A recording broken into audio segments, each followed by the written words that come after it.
अस्सलाम वालेकुम दोस्तों, ये है हीरा। ये है वो ख्वाजा सराज जिसका नाम हीरा है, जिसकी वजह से ये जो वाकया जो खारियां वाला हुआ है आप सबको पता है। दोस्तों ये सारा वाकया बताने से पहले मैं आपको एक अपना वाकया बताता हूँ, अपनी स्टोरी बताता हूँ कि एक मरतबा मैं एक थाने में गया और वहाँ हम बैठे थे और जो वहाँ का जो थानेदार था उन्होंने एक चोर पकड़ा हुआ था। उस चोर को कहते हैं, उस चोर को सामने बिठाया होता और उससे बड़ी वो किस्म की बिलो द बेल्ट बातें कर रहे थे।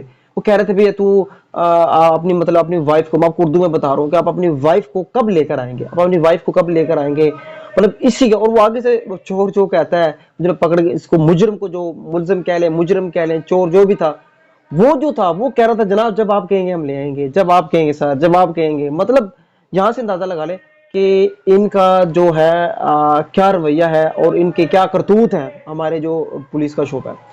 दोस्तों मैं आपको बता दूं कि पुलिस वालों की जो है ना, इन दो चीजों की शदीद जरूरत है। एक तो इनकी डीलिंग, जो ये गुफ्तगू करते हैं, ये जो गुफ्तगू, इनका जो अंदाजे गुफ्तगू है, अंदाजे कलाम है, जो कि इंतहाई घटिया है, घटिया है। बगैर गालम गलोच के और धमकी के ये बात गुफ्तगू नहीं करते। तो इनकी शदीद तरबियत की जरूरत है, शदीद। और एक तो इनकी गुफ्तगू ये, और अगर कोई गरीब आ जाए, अगर कोई मजलूम गरीब आ जाए, उसको तो कुछ समझते ही नहीं है, बड़े को सलूट मारते हैं, और जो गरीब है उसको उसकी ऐसी धुलाई करते हैं, उसको ऐसे उसको कराहत और ऐसे इस अंदाज से गुफ्तगू करते हैं, फिरौन बन जाते हैं उसके सामने। सामने जो पिक्चर अभी तक है, इसका नाम जो जैसे मैंने बताया हीरा इसका नाम है। आप देख लें, इसको आप देख लें, बाई लुक देख लें ये कैसा लग रहा है। अब ये जो थाने आया, आपने कुछ शिकायत दर्ज करने आया था, इसके साथ किसी ने एहलकार ने बदतमीजी की थी, और लेकिन उस पर अमल दरामद नहीं हुआ। इन क्या किया इन्होंने, जो है ना, जो जितने भी ख्वाजा सरात थे, इन्होंने बाहर जाके फिर इन्होंने एक स्ट्राइक की है, हड़ताल की, और वहां पुलिस ने एक्शन लिया।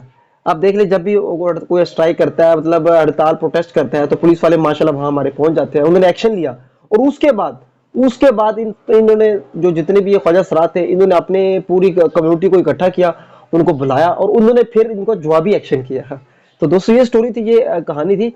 तो आप अंदाजा लगा ले, मैंने आपको दो चीजें बताई कि इनकी डीलिंग, और दूसरा जो काम करते हैं, दूसरे एजेंडे पे काम करते हैं, किसी के कहने पे। याद रखें, इनका जो किसी के लिए काम करते हैं, किसी बड़े ने हमें कहा है, किसी पॉलिटिशियन ने या किसी ने भी जो हमें कुछ कहा है, हम उसके कहने पे कर रहे हैं, तो हमें भी जवाब मिलता है, हम अपनी मनमानी करें, हम भी कुछ करें, तो हमें कौन पूछेगा? तो कानून तो कोई है नहीं, क्योंकि हम दूसरे के गुलाम है और हम भी जुल्म करते हैं। तो ये दोस्तों ये एक झंडा है, जब दूसरे के झंडे पे काम करते हैं तो लाकानूनियत फैलती है और बदअमनी होती है। इस वजह से देख ले दोस्तों, पहले सानिया बावल नगर हुआ, वो आपके सामने है। अब ये सानिया खानिया कह ले, इसको भी सानिया कहा जा रहा है। तो खैर, लोगों के बड़े जबरदस्त किस्म के कमेंट्स भी आए जा रहे हैं। अगर आप उसको देखें, कोई कह रहा है कि देखे हम बर्दों से तो ये ख्वाजा सराय अच्छे निकले, अपने हक के लिए तो बाहर निकले। खैर, ये दोस्तों रखना था। अगर इन दो बातों पर अगर अमल कर लिया जाए तो मेरे ख्याल में पुलिस बेहतर हो सकती है। वरना इस पुलिस का जो हमारा हाल बन चुका है, ना ये 3 में है ना 13 में है, किसी की नहीं है ये।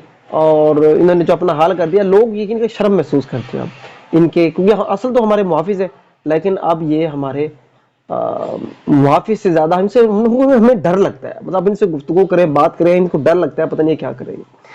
खैर, अब मीडिया का जमाना है और उम्मीद है इनको अकल शक्ल आएगी। अल्लाह इनको हिदायत दे।